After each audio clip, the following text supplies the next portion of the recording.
Hello there, you're with the Online Radio Training School. Back in video 29, we talked about how important it is to interact with your listening audience. In this video, let's talk about more ways to make this happen. We're joined again by Bob Aaron from Wandering Sheep Productions. So firstly, Bob, how would you define interactive? Well, radio, that's both terrestrial and internet, is one-way communication from the station to the listener.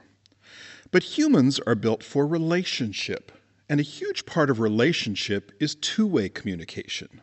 Over time, a radio station builds relationship with its listeners by developing ways of interaction, that is, encouraging response from listeners. Some of the best-known ones are responding to something the announcer says, entering an on-air competition, complaining or complimenting, asking for more information about something they've heard, and making requests or dedications. And if you run a talk radio format, it might be allowing your audience to come on live to give their opinion. Of course, you need to be deliberate in planning and creating opportunities that will make listeners want to respond. Having an interactive station makes it more interesting. If a listener hears the announcer taking phone calls or responding to listener communication, they are more likely to feel part of a community and remain loyal to that station. Everyone wants to hear themselves or people just like them on the radio, and they may want to get involved and join the conversation. People who interact are much more likely to engage long term. Of course, there are many ways listeners can contact you. There's Facebook, email or SMS, Skype, phone, or even features like Audio Boom, where the listeners can record an audio message on your station website. And in fact, some radio stations edit these listener recordings and play them during the program. If the listeners feel that the station is listening to them, they'll feel valued. Okay, it's easy to do interactive programming if there is a live announcer in the studio or an announcer voice tracking a few minutes in advance. Yes, it's easy because the listener is responding to what is on air now or what is happening in the world.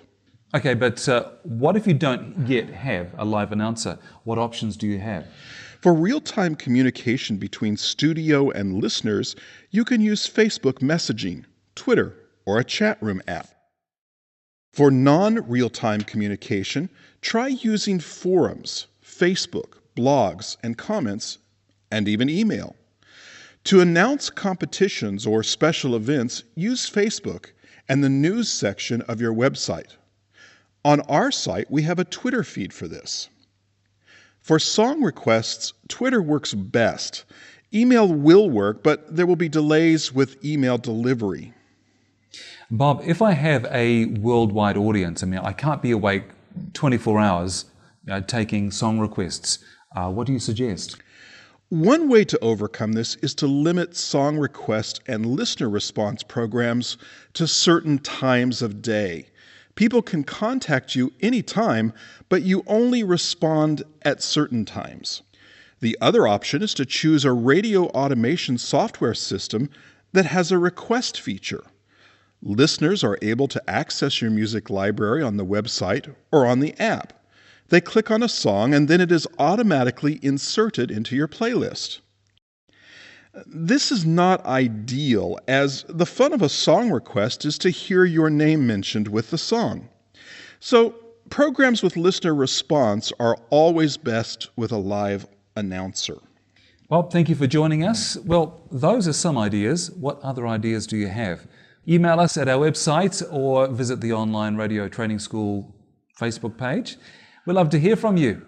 Until next time, happy broadcasting.